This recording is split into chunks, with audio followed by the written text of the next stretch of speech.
Videos अच्छे लग रहे हैं तो सब्सक्राइब ज़रूर कीजिएगा। आज यहाँ पर हम पढ़ रहे हैं क्लास 12 की कंपनी अकाउंट, जिसमें मैं आपको पढ़ाने वाली हूँ टीएस ग्रेवाल के सॉल्यूशंस, किस चैप्टर के, शेयर कैपिटल के, अकाउंटिंग फॉर शेयर कैपिटल के। अभी तक हम कहाँ तक के क्वेश्चंस कर चुके हैं? क्वेश्चन नंबर 14 तक के क्वेश्चंस कर चुके हैं। ये मैं बिल्कुल नई एडिशन की बुक से करवा रही हूँ। यदि आपके पास बुक नहीं है तो भी कोई बात नहीं, क्योंकि मैं क्वेश्चंस भी साथ में बताती जाती हूँ। तो स्टार्ट करते हैं। क्वेश्चन को देख लीजिए, क्वेश्चन नंबर 15 को अपनी स्क्रीन पर। Faber limited invited application for 70,000 equity share of 100 rupees each. The application money received at the rate of 30 per share was 27 lakh. Name the kind of subscription and list the 3 alternatives of allotting these share. ये जो questions हैं ये over subscription के question हैं। Over subscription क्या होता है इसका मैं एक सेपरेट वीडियो बना चुकी हूँ।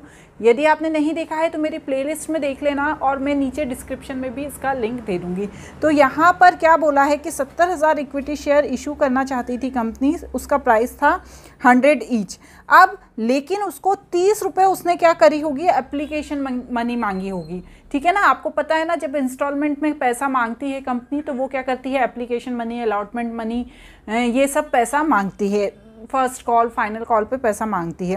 तो उसने 30 रुपये के एप्लीकेशन मनी के मांगे, और जिस पर उसे 27 लाख रुपए रिसीव हो गए। तो हमें यहाँ सबसे पहले ये देखना होगा कि उसे कितने शेयर रिसीव हुए हैं। यहाँ तो मनी दी है और एप्लीकेशन का अमाउंट दिया है, लेकिन यहाँ पर शेयर का अमाउंट नहीं दिया है। तो हम सबसे पहले यहाँ पर क्या करेंगे, ये देखेंगे कि कितने शेयर रिसीव हुए हैं। तो यहाँ पर मैं लिखूँगी शेयर रिसीव ऑन एप्लीकेशन। तो इसके लिए मुझे क्या करना होगा बच्चों, जो ये 27 लाख है उसमें 30 का डिवाइड कर देना होगा। तो मुझे पता चल जाएगा कि 90,000 मेरे पास शेयर की एप्लीकेशन आई है। इशू कितने किए थे मैंने, 70,000 इशू किए थे। एप्लीकेशन कितनी आ गई, 90,000 की। एक्सेस कितने आ गए, 20,000। 20,000 क्या हुए, एक्सेस आ गए। एक्सेस शेयर के लिए एप्लीकेशन आ गए। ठीक है, तो वही ये पूछ रहे हैं कि भैया अब आपको यहाँ पर ये बताना है कि किस तरह का सब्सक्रिप्शन है। तो हमें पता ही है ये तो ओवर सब्सक्रिप्शन है। पहले क्वेश्चन का तो आंसर हमें मिल ही गया कि ये ओवर सब्सक्रिप्शन है। अब ये बोल रहे हैं कि 3 अल्टरनेटिव्स बताने हैं यहाँ पर। अलॉटिंग द शेयर, शेयर को अलॉट करने के 3 अल्टरनेटिव्स बताने हैं। तो पहला तो होता है कि ये जो 20,000 रुपये ज़्यादा आए हैं, जो ये 20,000 70,000 शेयर के लिए 100 रुपीज़ पर शेयर के हिसाब से इशू किया था, 90,000 शेयर के लिए एप्लीकेशन आ गई है। तो जो ये 20,000 रुपीज़ जो ज़्यादा एप्लीकेशन आ गई है उनको रिफ़ंड कर दिया जाए, रिफ़ंड द मनी। पहली अल्टरनेटिव तो ये हो गया कि हम जो ज़्यादा पैसा आया है उसे रिफ़ंड कर दे। दूसरा क्या होता है, प्रो राटा अलॉटमेंट। इसके बारे में भी हम डिटेल में वीडियो में पढ़ चुके हैं। प्रो राटा अलॉटमेंट में क्या होता है, ये जो 20,000 शेयर के लिए एप्लीकेशन आए हैं इन्हें पैसा वापस नहीं किया जाता, और जो 70,000 शेयर होल्डर हैं उनमें से भी कुछ शेयर होल्डर को क्या होता है ना, पूरा शेयर इशू नहीं किया जाता है, थोड़ा इशू शेयर किया जाता है, और इन सबके पैसे को कहाँ पर ट्रांसफ़र कर दिया जाता है, transfer to allotment. Allotment money में ट्रांसफ़र कर दिया जाता है और सभी को कंपनी का शेयर होल्डर बना लिया जाता है। ठीक है, फिर क्या होता है, बोथ। ठीक है, मतलब थोड़ा पैसा रिफंड कर दिया और थोड़ा पैसा अलॉटमेंट में ट्रांसफ़र कर दिया। तो जब हम इन दोनों कंडीशन को अप्लाई कर देते हैं तो यहाँ पर थर्ड कंडीशन बन जाती है कि बोथ कॉम्बिनेशन ऑफ 2, मतलब कॉम्बिनेशन ऑफ 2। तो ये 3 कंडीशन पूछी है कि ओवर सब्सक्रिप्शन हो जाता है तब कौन कौन सी 3 कंडीशन अप्लाई होती है। तो ये तीनों ही कंडीशन के बारे में हम डिटेल में समझ चुके हैं।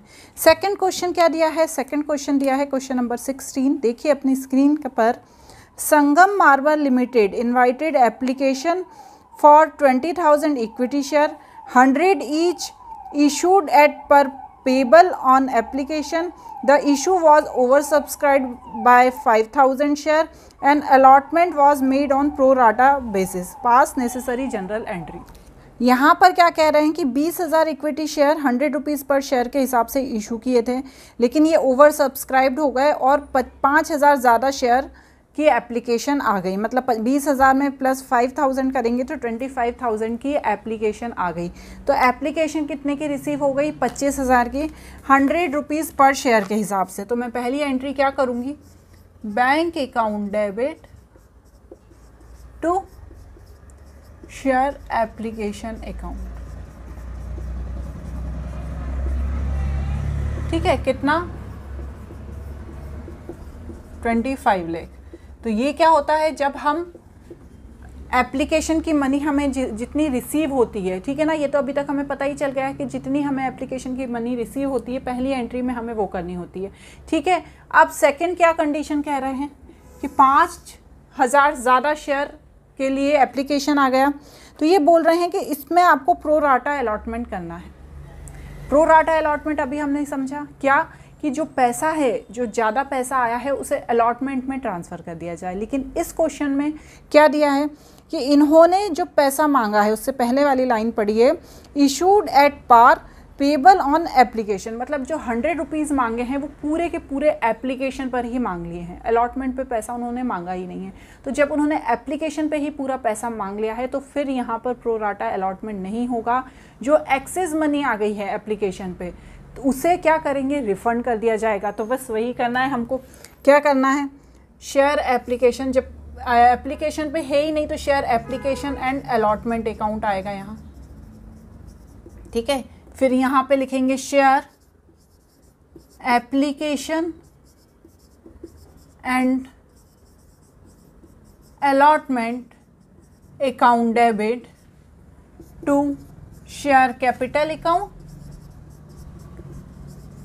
And to bank account. तो जितने की शेयर मांगे थे उतने अमाउंट के यहाँ लिख देंगे। तो 20,000 इक्विटी शेयर 100 रुपीज़ के हिसाब से कितना हो गया? 20 लाख। ठीक है, और कितना आ गया था पैसा? 25 लाख। और जो 5 लाख थे उनको क्या कर देंगे? हम रिफंड कर देंगे। ठीक है, नरेशन आपको खुद लिखना है। यदि मैं हर क्वेश्चन का नरेशन लिखूंगी तो बहुत ज़्यादा टाइम लग जाएगा और मैं चाह रही हूँ कि आपके क्वेश्चन जल्दी जल्दी कंप्लीट हो जाएं। आप भी जब प्रैक्टिस करते होगे तो हर बार तो नरेशन लिखते नहीं होगे। तो वही चीज़ है, आप एक बार अच्छे से सीख लेना कैसे नरेशन लिखते हैं और फिर आप नरेशन लिखिएगा। यहाँ पर मैं सिर्फ आपको जनरल एंट्रीज बताती जा रही हूँ। सिंपल सी यह सेकेंड वाला, मतलब जो 17 क्वेश्चन था वो था। अब नेक्स्ट क्वेश्चन 17 था नहीं, ये 16 क्वेश्चन था। अब हम 17 क्वेश्चन करेंगे। स्क्रीन पर 17 क्वेश्चन को देख लीजिए, क्या दिया हुआ है 17 क्वेश्चन में। Citizen watches limited invited application on 50,000 share, 10 each payable on 3 on application, 4 on allotment and balance on first and final call. यहाँ पर बोल रहे हैं कि 50,000 शेयर के लिए एप्लीकेशन इशू करी इन्होंने, 10 रुपये ईच के हिसाब से एप्लीकेशन मनी मांगी 3 रुपये, 4 रुपये अलॉटमेंट मनी मांगी और बैलेंस बोला कि हम फर्स्ट और फाइनल कॉल पे मांग लेंगे। ठीक है, एप्लीकेशन वर रिसीव 60,000 शेयर, 50,000 की मांगी थी, 60,000 के एप्लीकेशन आ गए। एप्लीकेशन एक्सेप्टेड 50,000 शेयर, मतलब जो 10,000 ज़्यादा आए थे उनको रिफ़ंड कर दिया गया। ठीक है, उन्होंने कोई प्रो राटा अलॉटमेंट की बात नहीं की है, सीधा बताया है कि जो एक्सेस आए थे उन्हें रिजेक्ट कर दिया। All call were made and received accept first and final call on 500 share. सारे कॉल्स की मनी रिसीव हो गई, लेकिन जो लास्ट कॉल था फर्स्ट एंड फाइनल कॉल, उसके 500 शेयर की मनी किसी शेयर होल्डर ने नहीं दी, उसके पास पैसा नहीं होगा तो वो एक्सेप्ट, मतलब वो पैसा नहीं मिला। तो सबसे पहले तो सिंपल सी जो एंट्रीज हैं स्टार्टिंग की वो करेंगे। कौन सी एंट्री होती है? जब सिर्फ एप्लीकेशन मनी मांगते हैं और अलॉटमेंट की अलग मानते हैं तो यहाँ पर bank account debit to share application account ही लिखा जाता है। तो यहाँ पर कितना पैसा आया है देखिए, 60,000 शेयर के हिसाब से एप्लीकेशन 3 रुपये, तो 60,000 इंटू 3 1,80,000 आ गया एप्लीकेशन पे। ठीक है ना, जितना आता है उतना अमाउंट ऊपर लिखा जाता है। ठीक है, अब एक्सेस आ गया है तो हमें एक्सेस जो अमाउंट आया है, क्योंकि मांगा कितना था, उन्होंने मांगा था हमसे 50,000 शेयर के हिसाब से 3 रुपये। ठीक है, तो मांगा था हमसे 1,50,000, आ गया 1,80,000। अब जो एक्सेस मनी है 30,000, उसको क्या करना है, उसको हमें वापस करना है, क्योंकि वो क्या हो गई है, वो रिजेक्ट हो गई है, उसको हमें वापस करना है। तो बस उसे हमने वापस कर दिया। अब आ जाएंगे अलॉटमेंट पे, तो share allotment account debit to share capital account. तो अलॉटमेंट अमाउंट कितना है, देखिए आप, अलॉटमेंट अमाउंट है 4 रुपये। तो यहाँ पर हमें क्या करूँगी, 4 × 50,000 कर दूँगी। तो ये कितना अलॉटमेंट पे कितना पैसा रिसीव हो गया, 2 लाख रुपीज़। ठीक है, अब क्या है, जब ये पैसा रिसीव हो गया तो इसे बैंक अकाउंट में डाल दिया, bank account debit to share allotment 2 lakh.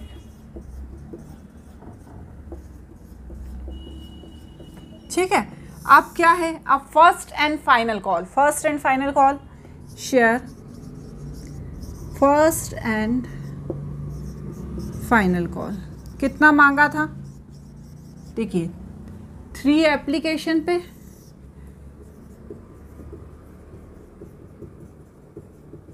4 allotment पे कितना हो गया 7, अब बचा कितना 3, तो ये फर्स्ट एंड फाइनल कॉल पे। ठीक है ना, तो जो बचा हुआ है हम 10 में से जब माइनस कर देंगे तो हमें पता चल जाएगा कि 3 रुपीज़ बचा है। तो अब मैं क्या करूँगी, सबसे पहले यहाँ पर कितना आया है, 50,000 × 3 के हिसाब से मांगा है, आया नहीं है अभी, ये अभी हमारे मांगने की एंट्री है, 1,50,000 टू क्या था यहाँ, शेयर कैपिटल अकाउंट।